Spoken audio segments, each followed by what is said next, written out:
చెప్పాలా? Fans control చేయలేక cancel చేస్తున్నామని చెప్తున్నారు. ఫ్యాన్స్ ఎక్కువ అయిపోవడం వల్ల కంట్రోల్ చేయలేక క్యాన్సిల్ చేస్తున్నారు అని చెప్పారు.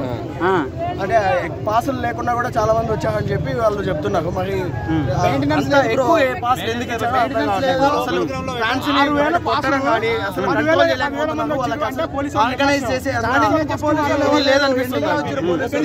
చాలా ఎంతో దూరం నుంచి ఎక్కడెక్కడి నుంచి వచ్చి ఇక్కడ అకామిడేషన్లు, బస్ టికెట్లు, ట్రైన్ టికెట్లు చాలా దూరాల నుంచి వచ్చారు ఫ్యాన్స్. వాళ్ళందరూ ఎంత బాధపడుతుంటారో మేము అర్థం చేసుకుంటాం. అసలు ఇది చాలా చాలా దుర్మార్గమైన, చాలా అన్యాయం. అసలు చాలా ఎంతో దూరం నుంచి ఎన్నో ఆశలతో ఎన్టీఆర్ చూడాలని మేము ఎంతో ఆశగా వస్తే ఇలా చేయడం అనేది చాలా బాధాకరం. రాజమండ్రి నుంచి వచ్చారా? చాలా దురదృష్టకరం తెలుసా.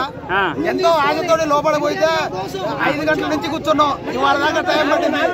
4 గంటల లోపడపోతే ఇప్పుడు టైం 9 అవుతుంది. 5 గంటల నుంచి వెయిటింగ్ చేసి లాస్ట్ టైం లా క్యాన్సిల్ అయిందని చెప్పారు.